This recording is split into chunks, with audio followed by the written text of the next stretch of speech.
Bismillahirrahmanirrahim. Assalamualaikum warahmatullahi wabarakatuh. Waalaikumsalam warahmatullahi. Waalaikumsalam warahmatullahi wabarakatuh. Waalaikumsalam warahmatullahi wabarakatuh. Bismillahi tawakkaltu ala Allah la haula wala quwwata illa billah. Alhamdulillah, alhamdulillahilladzi arsala rasulahu bil huda wa dinil haq liyuzhirahu 'ala ad-dini kullih wa kafa billahi syahida wa kafa billahi sabila. Asyhadu an la ilaha illallah wahdahu la syarikalah wa asyhadu anna Muhammadan abduhu wa rasuluh la nabiyya ba'dah. Allahumma shalli wa sallim ala Muhammadin wa ala alihi wa ashabihi wa man tabi'ahum bi ihsanin ila yaumiddin. Amma ba'du. Sahabat rumah dakwah yang berbahagia, puji syukur kehadirat Allah Subhanahu wa Ta'ala yang mana pada pagi hari ini di setiap pekan keempat dan juga pekan pertama di setiap bulannya kita sama-sama dapat bertemu bermuajah dalam rangka menuntut ilmu dan menguatkan wawasan keislaman kita dalam kegiatan Untayan Fajar yang dilaksanakan oleh Rumah Dakwah Bina Umat. Salawat dan salam tercurah limpah kepada junjungan Nabi besar kita, Nabi Muhammad Sallallahu Alaihi Wasallam. Semoga kita semua yang istiqomah dalam menjalankan nilai-nilai al-Islam kelak mendapatkan syafaat darinya. Amin, amin ya Rabbal Alamin.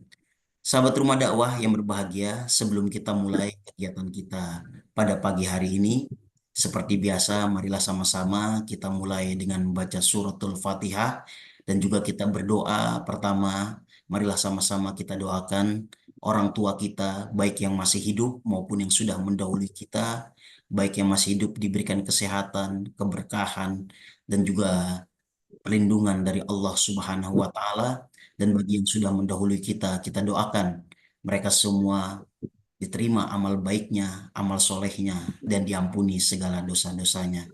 Dan juga kita doakan guru-guru kita yang telah mengajari kita, mendidik kita. Semoga apa yang telah mereka lakukan menjadi amal jariah untuk mereka semua. Dan yang kedua, marilah sama-sama kita doakan keluarga kita, anak kita, pasangan kita, mungkin yang hari ini sedang berada dalam kesulitan, sedang ditempa sakit. Kita doakan semoga diberikan kemudahan dan kesembuhan oleh Allah Subhanahu wa Ta'ala. Dan yang terakhir, kita berdoa untuk diri kita, semoga kita menjadi manusia yang soleh dan soleha. Untuk itu, Amin. sama-sama kita buka dengan membaca suratul Fatihah, sekaligus juga kita berdoa untuk doa yang tadi telah kita panjatkan. Al-Fatihah. A'udzubillahi minasyaitonirrajim. Bismillahirrahmanirrahim. Alhamdulillahirrahmanirrahim. Alhamdulillahirrahmanirrahim. Maliki yaumiddin. Iya, Iyyaka na'budu wa iyyaka nasta'in. Ihdinas siratal mustaqim. ihdinas siratal mustaqim. Siratal Amin. ladzina an'amta 'alaihim ghairil maghdubi 'alaihim waladdallin. Amin. Sahabat rumah dakwah yang berbahagia, alhamdulillah pada pagi hari ini sudah lumayan banyak yang hadir dan juga saya mengucapkan selamat datang untuk sahabat rumah dakwah yang baru dapat bergabung dan jazakallah khairan katsiran untuk Ustadz Kiai Haji Ruhyat Fuad yang telah menyempatkan waktunya di tengah kesibukannya untuk dapat memberikan motivasi, inspirasi untuk kita pada pagi hari ini. Sahabat rumah dakwah, pada hari ini kita akan sama-sama mendengarkan kajian Untayan Fajar dengan tema Waktu sebagai Amanah Ilahi bersama Kiai Al-Haj Dr. Ruhyat Fuad, Magister Manajemen. Beliau merupakan Kepala Pondok Pesantren Madrasah Umat Banten yang insya Allah akan membersamai kita memberikan motivasi, inspirasi, dan juga ilmu di pagi hari ini. Kepada Ustadz Ruhyat, kami persilahkan untuk menyampaikan materinya. Syukran kasir. Siap, Ustadz. Nih. Kepalu, Ustaz. Alhamdulillah, Ustadz. Sehat, Ustadz. Udah lama ya nggak ketemu ya. Wah, lumayan. Udah lama banget ini. Bismillahirrahmanirrahim. Assalamualaikum warahmatullahi wabarakatuh. Waalaikumsalam Waalaikumsalam warahmatullahi wabarakatuh. Waalaikumsalam warahmatullahi wabarakatuh. Alhamdulillahilladzi anzala kitabahu hudalil muttaqin huwallazi arsala rasulahu bil huda wa dinil haq liyuzhhirahu ala dini kulli walau karihal kafirun. Asyhadu an la ilaha illallah wahdahu la syarika lah wa asyhadu anna Muhammadan abduhu wa rasuluhu la nabiyya ba'da. Allahumma shalli wa sallim wa barik ala Muhammadin anbiya'i wal mursalin wa ala alihi wa kulli sahabatihi wa ummatihi bi'dawatihi ila yaumil amma ba'd. Suara saya terdengar jelas? Terdengar, Kiai. Jelas, Ustaz. Dengar, Kiai. Jelas, Kiai. Jelas, Kiai. Syukran kasir. Ya ayyuhal hadirun fi Zoom, unzur innamal mu'minuna ikhwah wa aslihu baina wa'aikum. Alhamdulillah pada hari ini kita hadir di kajian Untayan Fajar Rumah Dakwah Bina Umat. Semoga Allah merahmati pendirinya, pengurusnya, dan umat yang berpijak di bawahnya untuk selalu menyebarkan kebaikan, cahaya ilahi, sehingga dengan itu menjadi wasilah kita menjadi tetangga Rasulullah Sallallahu Alaihi Wasallam. Bismillahirrahmanirrahim. Kemarin saya disampaikan beberapa waktu yang lalu oleh Ustadz Fatah dan kawan-kawan untuk membahas waktu sebagai amanah ilahi. Betul bahwa waktu itu adalah amanah yang paling pokok, ya, amanah yang paling pokok, dan waktu itu yang akan dimintai pertanggungjawabannya. Nah, pada hari ini kita akan membahas dimensi waktu dalam kajian kontemporer. Kontemporer itu adalah, kalau dalam bahasa Arab adalah khalaf. Khalaf itu kekinian. Khalaf itu artinya kekinian atau kontemporer. Lawannya itu adalah salaf. Salaf itu terdahulu, ya. Kalau sekarang namanya khalaf atau kontemporer. Kita akan membahas tafsir kontemporer dari surat Al-Asr ayat 1 sampai 3.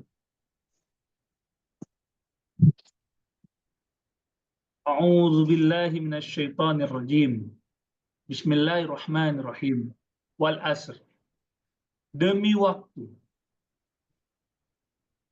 Di Al-Quran sendiri ada 13 ayat terkait dengan waktu. Contohnya wal fajr di surat Al-Lail, wad-duha, dan di surat Al-Asr adalah wal asr. Jadi ada 13 ayat terkait dengan waktu. Nah, 13 ini memiliki perbedaan dispersi yang lain, ya, namun semuanya menyatakan waktu. Nah, pertanyaannya adalah kenapa sampai ada 13 ayat di Al-Quran terkait dengan waktu? Sepenting apakah waktu ini? Yang berikutnya adalah surat Al-Asr dan surat-surat khusus untuk waktu. Kalau ya ayyuhalladzina amanu wa amilus sholihat, ketika Allah menyampaikan kata-kata beriman pasti disertai dengan amal soleh. Nah, amal solehnya itu biasa saja, artinya apa? Artinya tidak ada qasam, tidak ada sumpah. Tapi terkait dengan waktu, 13 ayat itu, ya, itu kebanyakan adalah huruf qasam. Artinya Allah bersumpah.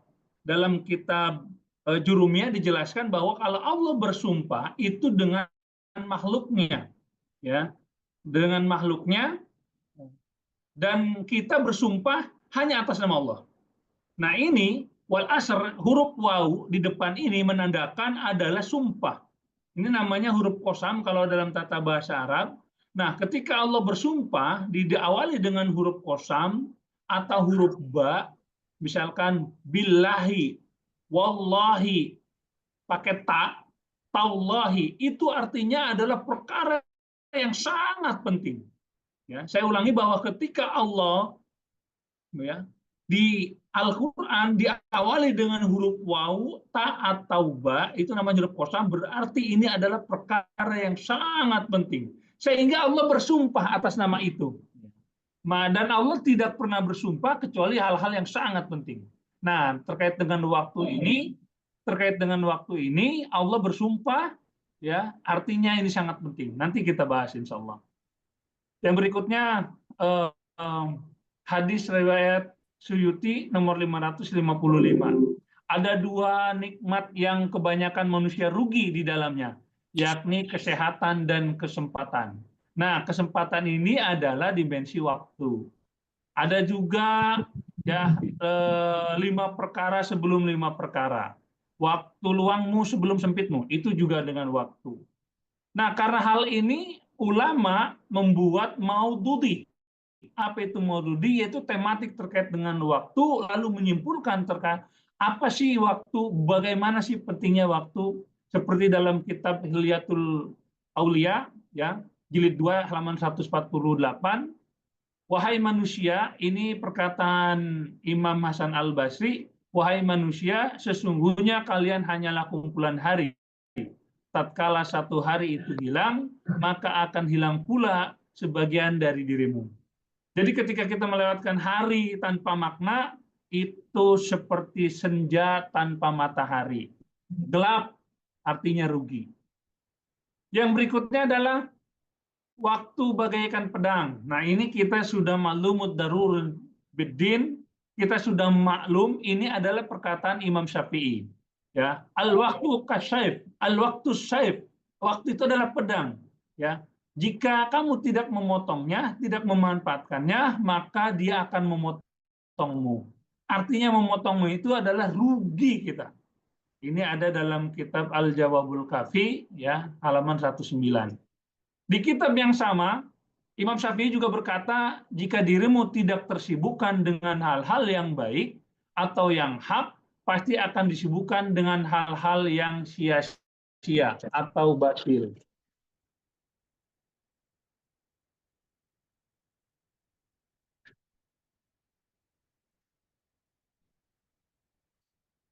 Nah, ini adalah kaul ulama terkait dengan waktu, mereka maudhu'i atau membuat tematik terkait dengan waktu. Kenapa? Karena ada indikator, Allah menganggap waktu itu sangat penting, Rasulullah juga menganggap yang penting. Pertanyaannya, seberapa penting waktu dalam Islam? Nah, ini yang akan menjadi fokus pembahasan kita hari ini. Seberapa penting ya waktu dalam Islam? Ini PowerPoint saya yang nyoret-nyoret ini. Yang ayat berikutnya adalah yang nyoret-nyoret mungkin bisa dihapus Pak, nanti khawatir ada diksi. Innal insana lafi husrin. Sesungguhnya ya manusia itu lafi husrin. Nah, kalau dalam tata bahasa Arab ya, inna itu taukid. Inna itu adalah penegasan, dan al-insan ini adalah isim ma'rifah. Artinya isim ma'rifah itu ya sebenarnya secara khusus kepada orang-orang tertentu. Namun ya secara umumnya adalah semua manusia itu dalam keadaan rugi. Lah, maksudnya gimana nih? Semua manusia dalam keadaan rugi. Ya, dari semua itu siapa sih yang rugi? Nanti akan dijelaskan di ayat berikutnya. Kenapa rugi? Saya analogikan begini. Saya dengan Kang Fata pernah di Muhammadiyah di bisnis. Kalau kita bisnis, probability-nya, kemungkinannya ketika bisnis itu cuma ada 3. Yang pertama itu adalah kita profit, untung. Apa maksudnya untung? Yaitu net margin, pendapatan kita melebihi ekspektasi, melebihi dari modal. Itu namanya profit, untung. Yang kedua adalah BEP, break even point. Artinya impas, ya. Maksudnya impas adalah pendapatan kita dengan pengeluaran sama. Pendapatan kita dengan modal kita sama, tidak ada margin. Itu namanya impas. Yang ketiga adalah bangkrut. Bangkrut itu adalah modal kita tidak kembali, modal kita lebih besar daripada keuntungan, sehingga bangkrut. Nah, untung itu hanya 3. Maaf, probability bisnis itu hanya 3. Kalau nggak untung, ya break even point atau impas atau bangkrut. Yang berikutnya, seandainya nih bapak-bapak, ya, seandainya bapak-bapak dan ibu-ibu ulang tahun. Misalkan di sini ada si A. Si A ini ulang tahun yang ke-40. Ketika si A ulang tahun ke-40, umurnya bertambah menjadi 40, dari 39 ke 40. Pertanyaannya, apakah si umur A itu memang bertambah, atau jatah umurnya yang diberikan oleh Allah itu berkurang?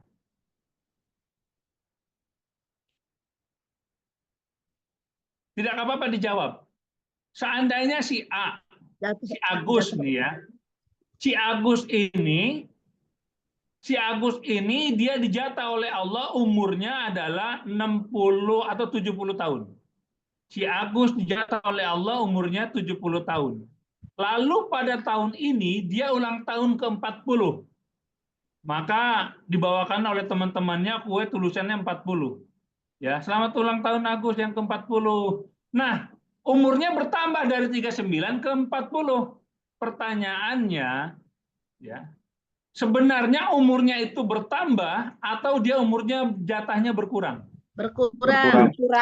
Jatahnya berkurang, Pak Ustaz. Nah, jatahnya berkurang. Itulah jatah umur itu adalah modal yang diberikan oleh Allah kepada si Agus. Umur itu adalah modal yang diberikan oleh Allah kepada kita. Dalam konsep bisnis, ini adalah capital, ini adalah modal. Jadi kita ini seperti sedang berbisnis dengan Allah, bahwa kita diberikan modal. Namun modalnya bukannya money, bukannya uang, tetapi modalnya itu adalah umur. Nah, lalu dikatakan oleh Allah, innal insana lafi husrin. Sesungguhnya manusia itu dalam keadaan rugi. Ruginya kenapa? Ya, rugi, semua orang rugi. Ruginya kenapa? Ilal ladzina amanu wa amilus sholihat. Sesungguhnya semua orang itu dalam keadaan rugi.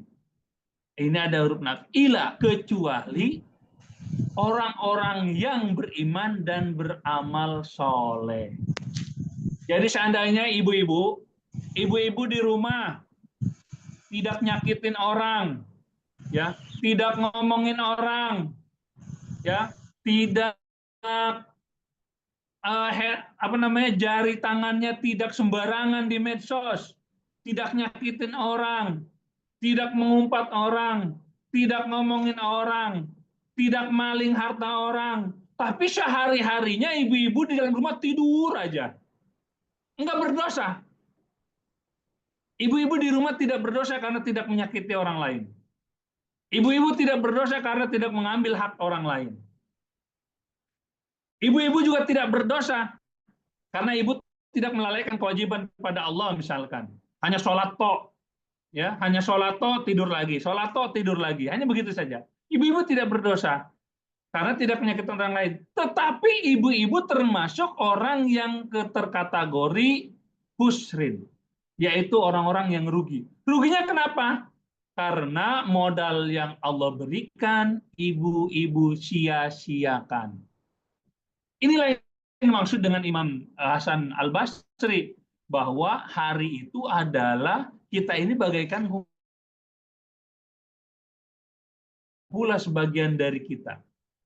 Kita ini waktu itu al-waktu kasyaf. Al-waktu itu seperti pedang. Di dunia kita tidak manfaatkan, maka di akhirat akan dipinta oleh Allah waktu yang telah diberikan. Apa? Untuk apa? Jadi kalau kita seandainya di rumah tidur saja, hanya sholat tidur lagi, ya, tidak melakukan amal soleh yang lain, ya, kita termasuk orang-orang yang rugi. Padahal kita tidak menyakiti orang lain. Nah, inilah pentingnya dimensi waktu, ya, sebagai amanah yang harus kita lakukan. Jadi kalau dalam bisnis tadi kita termasuk orang-orang yang bangkrut.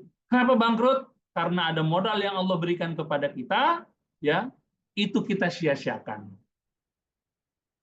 Wa tawassaw bil haqq wa tawassaw bis sabr. Nah, sudah maklum dalam Islam seperti dalam kitab Riyadhus Shalihin. Seseorang yang beramal soleh, ya, seseorang yang beriman pasti diuji dengan amal soleh. Di dalam Al-Quran banyak sekali setiap Allah, ya, berkata terkait dengan amanu pasti akan didampingi dengan kalimat wa amilus sholihat. Sebagai contoh, ya, wa'adallahu alladzina amanu minkum wa amilus sholihat. Surat Nur ayat 55. Allah telah berjanji kepada orang-orang beriman dan beramal soleh. Atau amal solehnya secara spesifik di surat Al-Baqarah, ya ayyuhalladzina amanu kutiba alaikumul qisas, hai orang-orang beriman, ya, hai orang-orang beriman, diwajibkan atas kalian kisos. Kisos itu adalah amal soleh. Yang berikutnya di 5 ayat setelahnya juga 183 surat Al-Baqarah, ya ayyuhalladzina amanu kutiba alaikumussyam, hai orang-orang yang beriman, diwajibkan atas kalian yaitu berpuasa. Nah, puasa itu adalah amal soleh. Jadi sudah maklum di Al-Quran itu ketika Allah berkata terkait dengan amanu, orang beriman pasti disandingkan dengan kata amal soleh. Karena iman saja tidak cukup disampaikan dengan mulut, tetapi harus dibuktikan dengan amal soleh. Oleh karena itu, guru-guru kita ketika kita ngaji TPA waktu kecil sering ngomong, iman itu adalah diucapkan dengan mulut, dibenarkan dengan hati, dan dilakukan dengan anggota badan. Nah, amanu wa amil sholehat ini adalah hak manusia untuk melihatnya. Sedangkan perkara hati itu hak Allah untuk melihat, kita tidak bisa. Saya beriman, Ustadz, tapi dia tidak beramal soleh. Saya beriman, Ustadz, tapi dia minum minuman keras. Ya, maka kita bisa melihat orang ini tidak beriman. Karena syarat variabelnya kurang. Ya. Jadi variabel itu ada 3. Mengucapkan dengan mulut, dibenarkan dengan hati, dan dilakukan dengan anggota badan. Nah, yang bisa kita lihat variabelnya 2. Mulut dan perbuatan. Sedangkan variabel yang bisa dilihat khusus oleh Allah adalah hati. Jadi ketika seseorang ada yang mengatakan, Ustadz saya ini beriman, tapi dia tidak puasa bulan Ramadan, tidak sholat, ya, maka dia tidak beriman. Kenapa? Ada satu variabel yang jelas kita lihat, yaitu apa? Dia tidak melakukan amal soleh. Yang kedua, ada orang kafir misalkan, ya, dia ikut-ikut sholat. Sekarang lagi trending di Amerika itu mereka ikut-ikut sholat. Mereka ikut sholat. Karena kesehatan mereka ikut puasa. Tapi ketika ditanya, wahai Jacob, are you Muslim? No, misalkan. Saya melakukan ini karena untuk kesehatan saja. Saya ini mengagumi umat Islam. Saya mengagumi ajaran Islam, tapi saya belum Islam. Nah, maka dia tidak dianggap sebagai orang yang beriman. Kenapa? Karena dia melakukan amal soleh, tetapi dia tidak mengucapkan dengan beriman. Seperti orang Jepang. Kalau kita ke Jepang ya, itu kebersihannya luar biasa. Bahkan mengadop kebanyakan adalah Islam. Yang kemarin kalau kita ke Australia ada sebuah perusahaan air minum mineral, di situ dijelaskan hadis dari dari sahabat yang menyatakan bahwa hematlah air, ya, hematlah air walaupun engkau berada di sungai. Itu adalah amal soleh. Tetapi karena mereka tidak beriman, tidak diucapkan dengan lisan, maka mereka tidak disebut beriman. Lalu Ustadz, bagaimana seandainya ada orang yang mengatakan yang beriman, ya, tetapi dia juga melakukan amal soleh? Tapi menurut saya dia munafik, Ustadz. Itu kita tidak boleh sekali-kali mengatakan orang yang mengatakan saya Muslim, saya beriman, lalu dia juga sholat, lalu dia juga puasa, kita tidak boleh sesekali mengatakan dia itu munafik. Haram hukumnya, apalagi kafir, haram hukumnya. Ya, barang siapa yang menuduh seorang sahabatnya kafir, maka dialah yang kafir. Hadisnya begitu. Yang berikutnya hadis dari Imam Nasai, barang siapa yang mengatakan dia kafir, maka mengatakan orang lain kafir, maka haram baginya bau surga selama 40 tahun. Nah ini ya, suatu saat, yep.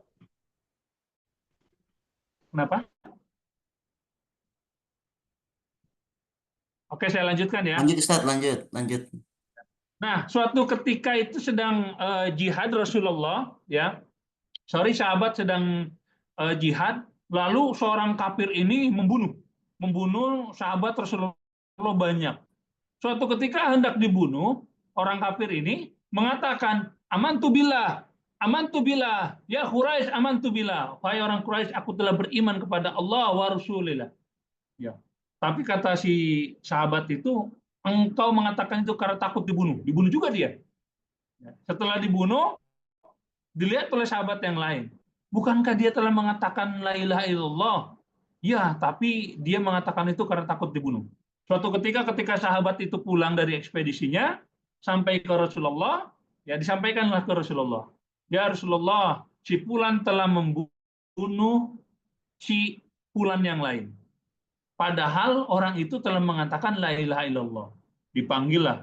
Apakah benar kejadian itu? Ya Rasulullah. Tapi dia mengatakan la ilaha illallah itu karena takut dibunuh. Karena sedang perang. Oh, Rasulullah memerah.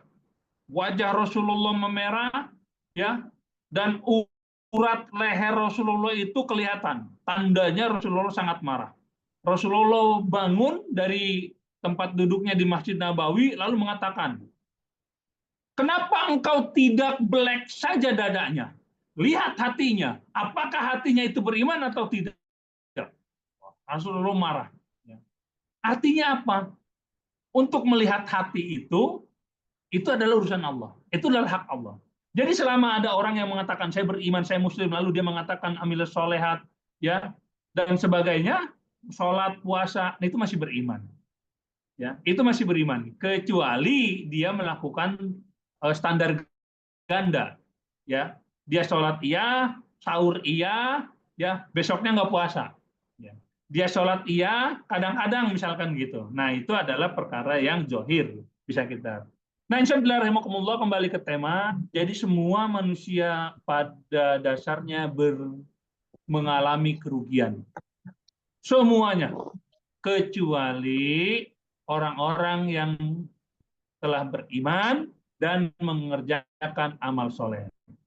Nah, beriman dan mengerjakan amal soleh ini memiliki konsekuensi. Apa itu? Ya, yaitu kita kadang-kadang diganggu, apalagi di zaman sekarang nih ya, zaman kapitalisme, ya, itu kita ini diganggu, digoda, ya, punya tetangga bikin rumah, ya, hati kita digoda, bikin rumah lagi dong, padahal pendapatan kita tidak seperti tetangga kita. Akhirnya apa? Misalkan minjam uang ribawi atau mencuri atau korupsi, ya, itu berat banget. Ya, menjadi orang beriman dan mengerjakan amal soleh zaman sekarang itu berat banget. Beratnya kenapa? Ya, karena kita ini berada pada posisi, ya, peraturan kita ini bukan peraturan Islam, sehingga banyak contoh-contoh. Bapak-bapak di rumah, ya, bapak-bapak di rumah tuh sangat menjaga mata. Sangat menjaga mata. Keluar dari rumah, tetangga ada yang pakai rok mini. Misalkan begitu. Nah, itu godaan. Itu godaan. Nah, perkara-perkara seperti itu kita harus saling menasihati dalam kebenaran. Pak Mansur, jaga mata kau tuh. Ya, jaga mata kau tuh. Itu adalah kebenaran. Itu adalah kebenaran, harus disampaikan. Ya. Yang berikutnya misalkan di zaman sekarang ini benar-benar luar biasa tekanannya, ya. Misalkan ingin mengganti mobil baru, uangnya belum cukup, ya kan? Uangnya belum cukup. Ada tuh apa namanya yang sekarang tuh, pinjol, pinjaman online. Wah, kelihatan nih, ya, kelihatan nih Pak Pandi lagi pegang handphone, lagi pegang KTP, sedang pegang KTP begini, terlihat Pak Pandi ngapain? Kelihatanlah itu sedang mengajukan pinjol misalkan gitu. Itu kan ribawi. Maka kita saling menasihati kebenaran. Wahai Pak Pandi, tundalah keinginan beli mobil dulu, ya. Itu nggak benar, itu adalah ribawi, nanti begini-begini. Itu namanya saling menasihati dalam hal kebenaran. Harus saling menasihati karena nggak bisa, ya. Karena nggak bisa, kita harus saling menasihati dalam hal kebenaran. Karena nggak bisa sendiri. Nah, Kan kita namanya melaksanakan amal soleh, ya, apa namanya, tekanan ke kita di zaman sekarang luar biasa, ingin mengikuti tren, kita kadang-kadang tidak bersabar. Kita kadang-kadang tidak bersabar, solusinya Allah berikan solusi lagi. Apa? Watawasau bis sabr. Jadi sesama kalian harus saling menasihati dalam kesabaran. Ya, itu. Ini maknanya adalah bahwa kita diminta oleh Allah untuk saling menasihati dalam hal kebenaran, kita juga diminta oleh Allah untuk saling menasihati dalam hal ya kesabaran. Kita diminta oleh Allah untuk saling menasihati dalam yang hak, yang benar, dan kita juga diminta oleh Allah untuk saling menasihati dalam hal kesabaran. Kenapa? Karena menjadi muslim zaman sekarang itu berat, ya. Berat, kita sudah bertakwa di rumah, ketika keluar dari rumah, ketakwaan itu terancam. Nah, insan billah rahimakumullah, dua frasa terakhir watawassabil haq, watawassabil sabr tidak bisa dilakukan kecuali dengan berjamaah. Apa maksudnya berjamaah? Maksudnya adalah tidak mungkin tiba-tiba orang yang tidak kenal di zaman sekarang menasihati dalam perkara hak. Tidak mungkin orang-orang di zaman sekarang yang tidak kenal menasihati dalam kesabaran. Tidak mungkin. Tidak mungkin. Yang bisa dilakukan dalam perkara menasihati yang hak dan perkara yang menasihati hal kesabaran adalah teman sendiri, teman sepengajian, teman binaan, teman satu ustadz, teman nongkrong, saudara, artinya jamaah. Saya sebagai contoh. Ibu-ibu, bapak-bapak kalau punya teman gila, ya, kalau ada punya teman gila, stres, kira-kira dinasihati tidak, Bu? Ibu-ibu, bapak-bapak kalau melihat temannya gila, ya, stres, uring-uringan gak jelas, kira-kira dinasihatin nggak? Enggak. Enggak. Dinasihatin. Orang gila susah dinasihati, Ustaz. Susah. Iya, ya. Lah mungkin baru belajar gila lah. Kalau Nah, itu stres iya, Ustadz. Kalau stres boleh. Orang stres ya, orang stres pasti akan dinasihatin. Kenapa? Itu teman saya, itu saudara saya, pasti dinasihatin. Nah, kira-kira kalau orang stres, tapi bukan orang apa yang tidak kita kenal, misalkan di jalan gitu ya, di jalan dia nyanyi-nyanyi sendiri, dinasihatin nggak kira-kira, dipeluk gitu tangannya, hei Fulan, ya, bersabarlah engkau, begitu nggak? Nggak mungkin. Iya, nanti akan menyatakan kemarin orang gila satu, sekarang bertambah satu jadi dua, gitu ya. Jadi itu hanya bisa dilakukan ibu-ibu sesama jamaah. Nah makanya di Majelis Bina Umat ini, ya, ini luar biasa. Ibu jangan keluar dari Bina Umat, terus perkokoh, terus perbanyak kawan, terus perbanyak jamaah. Insya Allah selain berkah, ibu juga dan bapak juga akan mendapatkan keberkahan yang lain. Apa itu? Yaitu kawan-kawan yang akan menarik kita, menasihati kita dalam perkara hak, dan selalu menasihati kita dalam kesabaran. Ya, Inna ma'as sabirin, sesungguhnya Allah bersama orang-orang yang sabar. Ini adalah dimensi waktu yang harus kita manfaatkan. Ini adalah muhasabah. Ya, seandainya Bapak Ibu sekalian yang dirahmati oleh Allah, seandainya umur alam semesta ini kita tarik dari satu titik, ya, misalkan ibu sekarang di rumah pandang tembok, ibu bapak sekarang di rumahnya pandang tembok, ya, seandainya ada satu garis benang di ujung titik tembok, kita tarik sampai tembok ujung, ya, itu adalah umur alam semesta. Saya ulangi, Bapak Ibu pandangi sebuah tembok, di ujung tembok, ya, itu ditarik sebuah benang, ya, ke ujung tembok yang lain. Itu ibarat sebuah umur alam semesta. Dari zaman seehem, yang sebelum ada tulisan, kita sebut aja zaman ehem, sampai nanti hari kiamat. Itu kita garis sebuah benang lurus. Pertanyaannya, umur kita yang 60, kata Rasulullah, umur umatku 60 ya tahun. Ada yang lebih 70, tapi sedikit. Ya. Jadi kita ini kata Rasulullah umurnya itu 60 tahunan. Rasulullah aja umurnya 63, Abu Bakar Umar 63. Ada yang lebih 70, bonus, tapi sedikit kata Rasulullah. Itu juga udah sakit-sakitan kalau zaman sekarang. Ya. Nggak menikmati hidup. Nah, umur kita yang 60 tahun itu, dibandingkan dengan panjangnya umur alam semesta, kita ini setitik noktah yang tidak terlihat ternyata.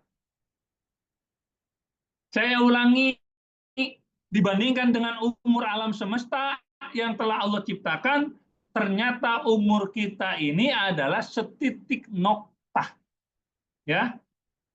Setitik noktah yang tidak terlihat sebenarnya. Karena apa? 60 tahun dibandingkan dengan jutaan tahun. Enggak terlihat. Lalu apa yang akan kita cari Ibu Bapak sekalian? Dari setitik noktah itu. Ya. Ibu Bapak mungkin sekarang umurnya 30, 40, 50. Ya. Saya mohon maaf kalau ada yang 60. Bukan nakut-nakutin, itu hadis Rasulullah. Ya, kata Rasulullah kalau kalian umurnya 40 tahun perbaiki. Kenapa? Karena jatah umur kalian itu 60 tahun. Kata Rasulullah begitu intinya. Ya. Nah, kita ini setitik noktah. Setitik noktah itu kalau kita lihat Ibu, kita umur sekarang 30, 40, 50 atau 60 tahun, Bapak sekalian, kita ingat masa kecil kita. Masih ingat nggak masa kecil kita? Pasti ingat. Atuh perasaan baru kemarin hujan-hujanan pulang sekolah. Baru kemarin ya saya main PS1 loh, sekarang udah PS5, misalkan begitu. Baru kemarin perasaan saya jadi anak-anak, kok sekarang saya punya anak, bahkan udah punya cucu, misalkan begitu. Artinya apa? Waktu itu sempit. Bahkan kata Rasulullah, salah satu intinya ya, salah satu ciri kiamat itu adalah waktu terasa sempit, waktu terasa cepat. Ya, barusan kemarin saya di kantor, kebetulan kantor sekarang pulangnya jam 3:30, yang dulunya 3:30 pulang 3:30. Mereka pagi duduk, jam 3:15 azan. Ya, masih dengar kuping saya. Perasaan tadi baru nyampe deh kerja, kok sekarang udah pulang aja. Nah itu namanya waktu terasa cepat. Ada lagi yang mengatakan, perasaan kemarin hari Jumat, kok sekarang ada Jumat lagi sih, cepat banget. Nah itu waktu terasa cepat. Nah, kalau waktu terasa cepat itu, waktu singkat itu, amanah yang diberikan oleh Allah itu, modal yang Allah berikan itu, kita konsentrasikan semuanya hanya untuk mencari dunia, lupa akan akhirat, ketika dipanggil kita akan menyesal, kita akan menjadi orang bangkrut, karena akan Allah tanya, wahai fulan, umurmu segini, dipakai untuk apa saja? Seandainya kita tidak menyakiti orang lain, ya tetap kita termasuk orang yang rugi. Kenapa? Karena menyia-nyiakan waktu. Apalagi orang yang tidak menjalankan kewajiban, lalai bahkan menyakiti makhluk Allah. Demikian, semoga dapat dirahmati, semoga dapat dipahami, ya, dan semoga ini menjadi khazanah keislaman bagi kita semua. Ingat, ya, ketika kita mau berbuat maksiat, ingat umur saya sebentar lagi. Demikian, semoga Allah merahmati kita. Assalamualaikum warahmatullahi wabarakatuh.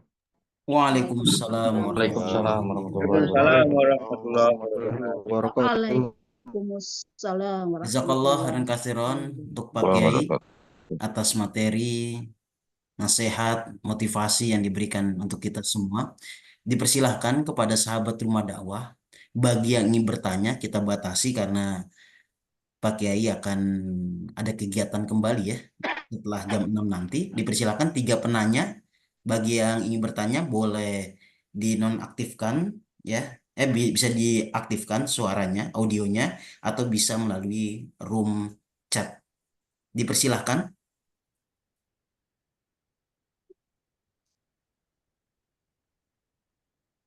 Oke, Ibu Zubaidah ingin bertanya? Lagi enggak ada bahan untuk bertanya. Masya Terima Allah. kasih. Ya, terima kasih kembali Ibu. Yang lainnya ada yang ingin ditanyakan?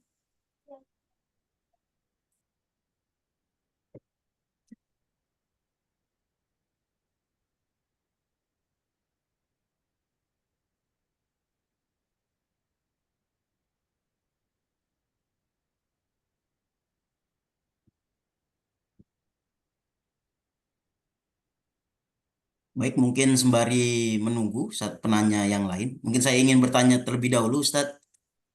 Padahal Ustaz. Ya, baik.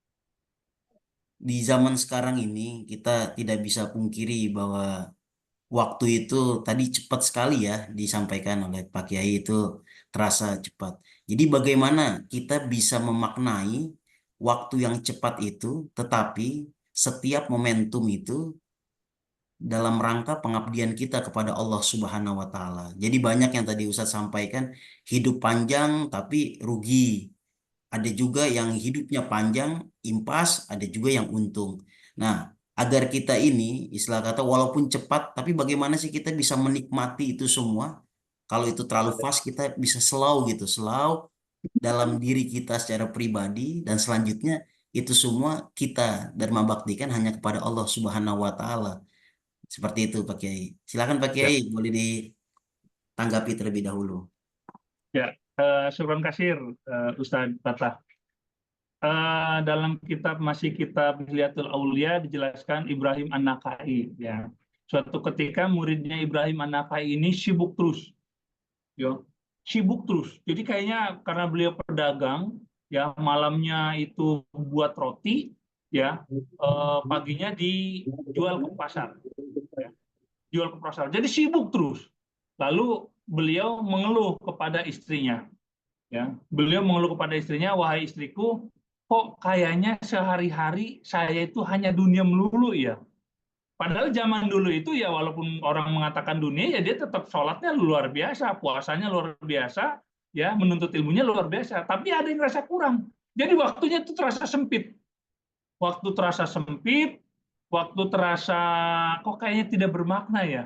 Sebagai contoh, hidup kita ini ya, karena sehari-hari kitanya kerja ya, di pabrik atau di kantor ya, bahkan ketika ajian aja kita masih ngobrol dengan kawan.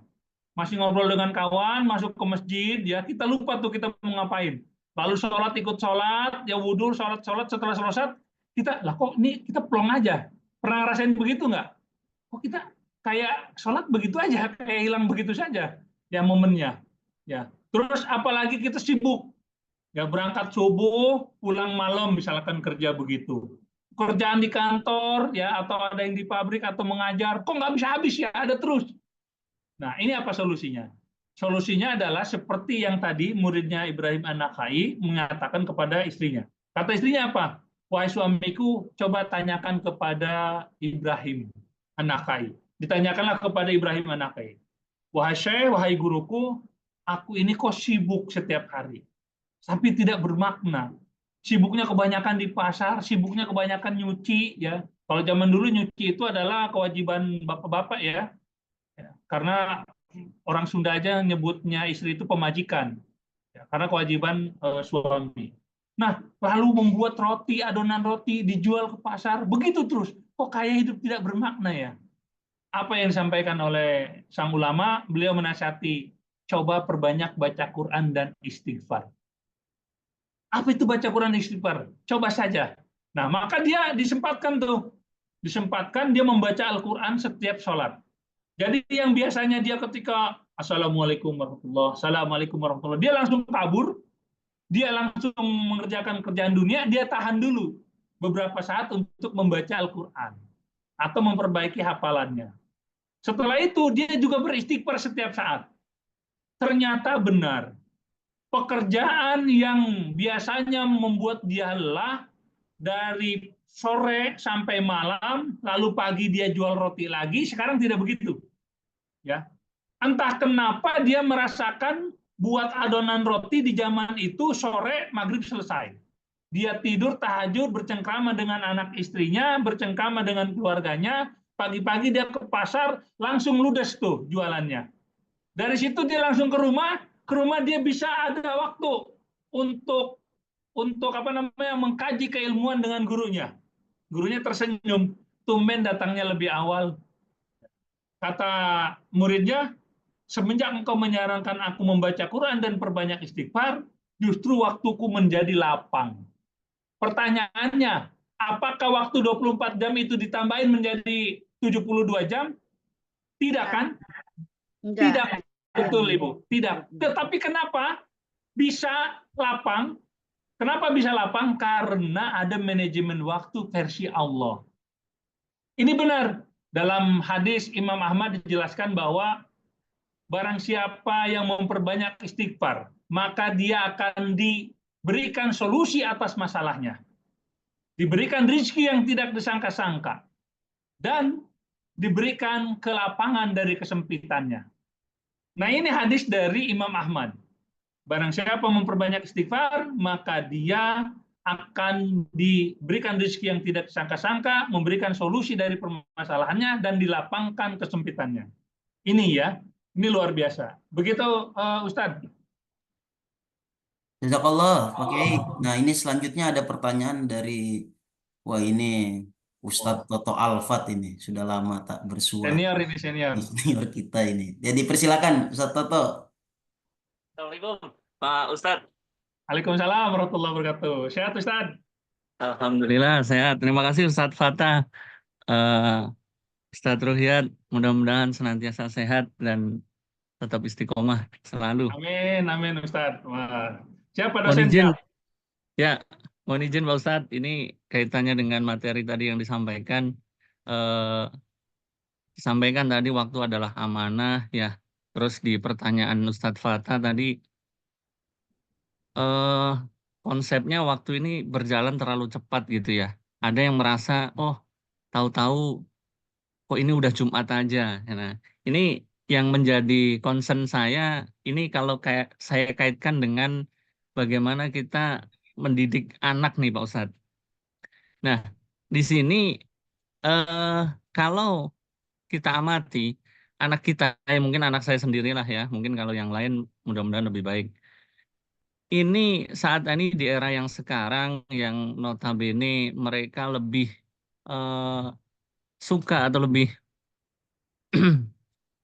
suka dalam hal bermain gadget, sehingga waktu yang selama ini harusnya bisa kita seimbangkan dengan untuk belajar ngaji, baca Al-Quran dan yang lainnya, ini mereka cenderung berkurang Pak Ustadz. Nah, pertanyaannya, bagaimana sih kita sebagai orang tua menumbuh kembangkan rasa minat anak supaya lebih cenderung bagaimana mereka untuk mengisi waktunya ngaji, ya, untuk hal-hal yang sekiranya mereka bisa membaca Al-Quran, daripada dia bisa bermain gadget sampai berjam-jam, tapi ketika disuruh ngaji, suruh belajar, ini susah nih Pak Ustadz. Nah, barangkali mungkin petunjuk Pak Ustadz, ya mudah-mudahan ini setidaknya bisa bermanfaat buat kita semua Pak Ustadz. Terima kasih Pak Ustadz. Assalamualaikum warahmatullahi wabarakatuh. Waalaikumsalam. Waalaikumsalam warahmatullahi wabarakatuh. Pak Kiai, Siapa mungkin dosen? pertanyaan Masya dari Allah. Ustadz Toto tadi bisa disambungkan juga ini untuk pertanyaan di room chat ya. Ada bagaimana cara menanam kesadaran bahwa waktu adalah amanah ilahi kepada anak-anak. Mungkin substansi pertanyaannya sama. Mungkin bisa dikaitkan juga dengan pertanyaan ini ibu atau bapak, anti dan bowo ini. Bagaimana cara mengatur waktu seperti ala Rasulullah. Mungkin 3 pertanyaan itu bisa ditautkan antara satu jawaban dan jawaban yang lainnya. Dipersilakan, Ustaz. Oke, syukran kasir. Terima kasih Pak Toto. Ya, salam hormat. Ini dosen senior nih, senior saya juga nih Pak Toto nih. Ya.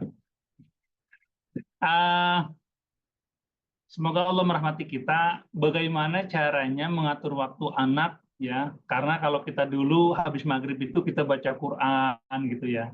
Sebenarnya dimulai dari orang tua.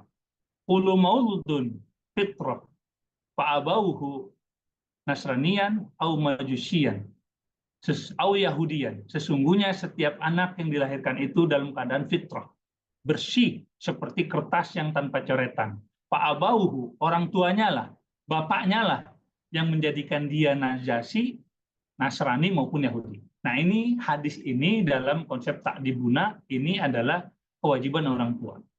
Ya, dimulai dari situ. Gadget itu luar biasa zaman sekarang ya. Gadget itu kalau dalam ilmu parenting namanya setan gepeng. Gadget itu setan gepeng.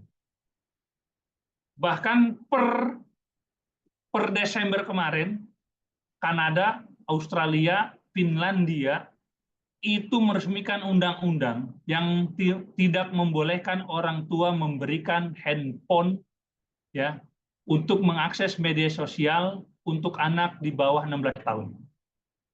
Ya, bisa dicari di Google ya atau di AI bahwa Australia, Finlandia, Kanada membuat undang-undang yang sudah diresmikan ya melarang orang tua memberikan gadget kepada anaknya, terutama untuk mengakses media sosial umur 16 tahun. Kenapa? Karena menurut penelitian jurnal itu dijelaskan bahwa efeknya sangat buruk. Ya. Buruknya kenapa? Tidak patuh pada orang tua, ya, memiliki disorientasi. Apa itu disorientasi? Dia tidak memiliki tujuan hidup. Ya. Di dalam penelitian itu dijelaskan juga seandainya ini didiamkan, negara tidak ikut campur, maka akan ada beberapa generasi yang hilang gara-gara medsos itu. Jadi itu sumbernya dulu harus dihilangkan. Pertanyaannya bagaimana menghilangkan permasalahan itu? Anak tidak kecanduan gadget.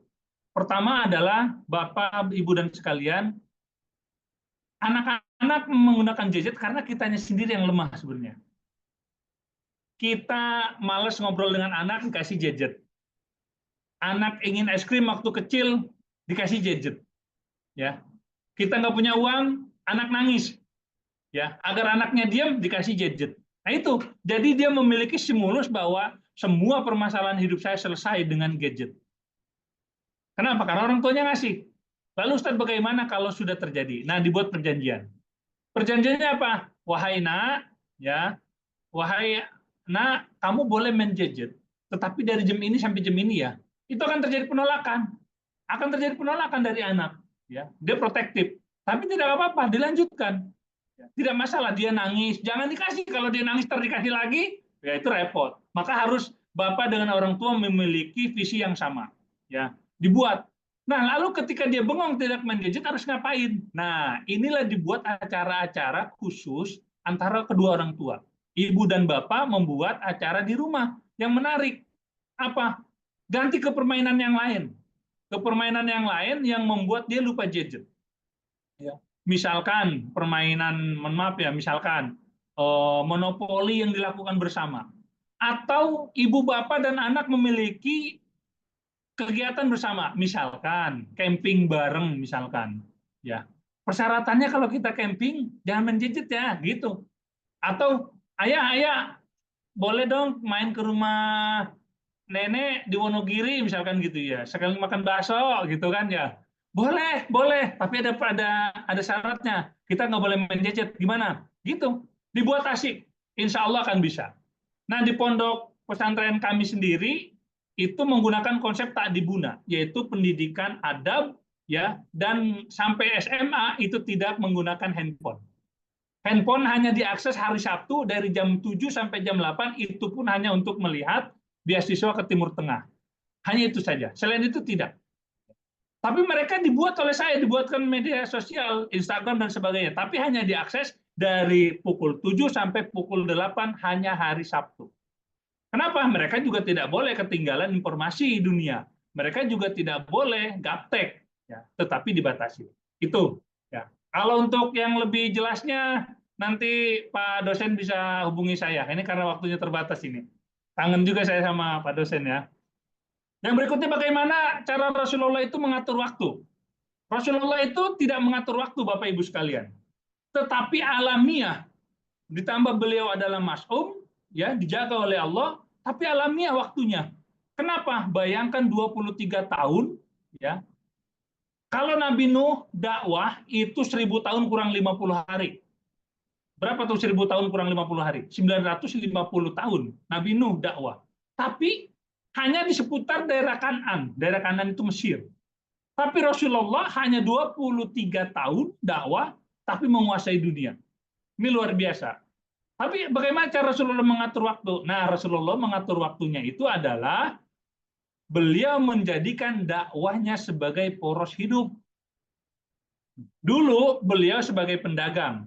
Ketika diangkat oleh Nabi, posisi saya bukan sebagai pedagang lagi, saya sebagai pendakwah. Maka dilakukanlah dengan dakwah. Beliau dulu itu adalah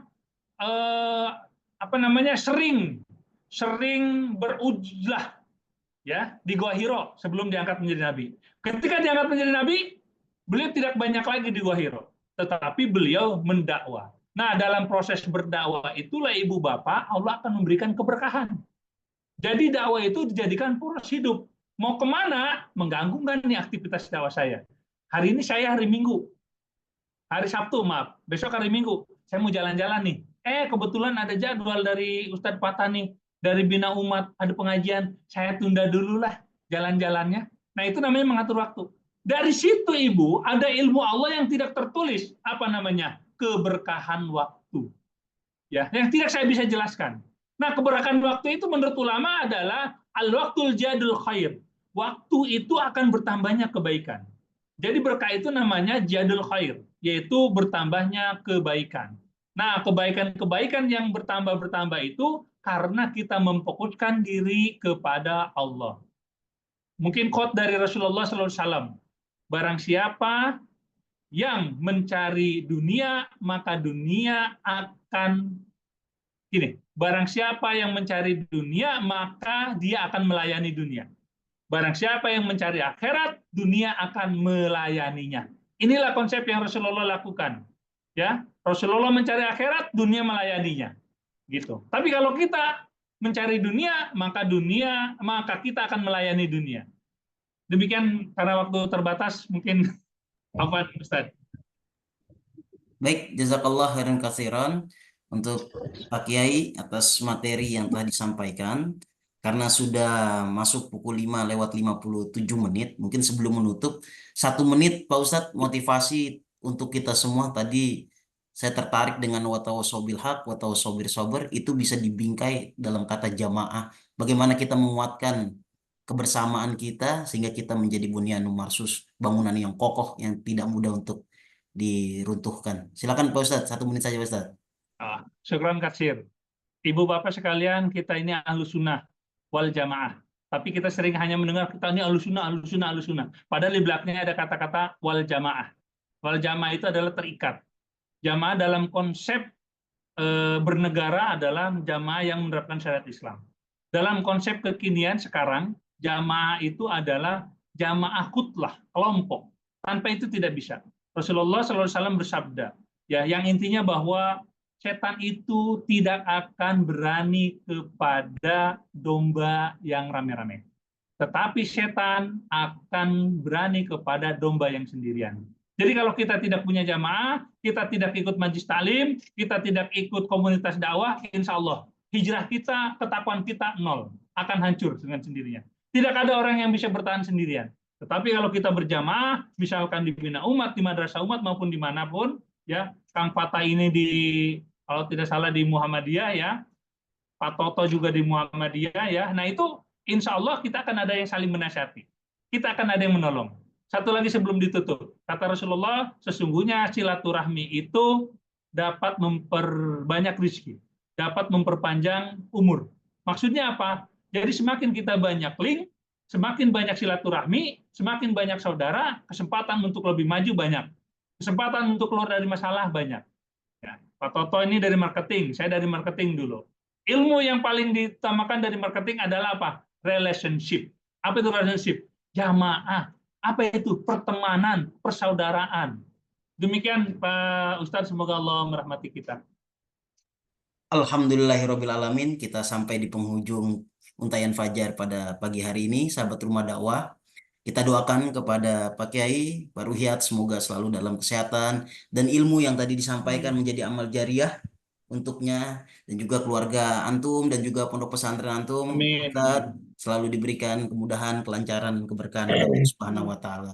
Baik sahabat rumah dakwah, marilah sama-sama kita tutup pertemuan kita pada pagi hari ini dengan membaca hamdalah. Alhamdulillahirabbil alamin. Alhamdulillah. Lanjutkan dengan baca doa kafaratul Alhamdulillahirabbil majlis. alamin. Subhanakallahumma rabbana wa bihamdika asyhadu an la ilaha illa anta astaghfiruka wa natubu ilaik. Ya, mungkin boleh dibuka dulu kameranya, kita ingin dokumentasi terlebih dahulu. Bagi yang bisa, Pak Holil bisa dibantu Pak Holil untuk dokumentasikan. Pak Holil, ada Pak Holil? Oke, ini ada 3 ya, 3 slide, 3, 2, 1.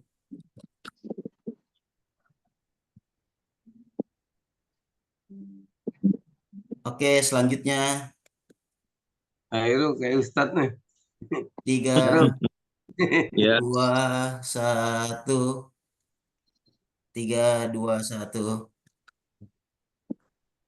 Yang terakhir, yang ketiga, mohon maaf, tunggu sebentar.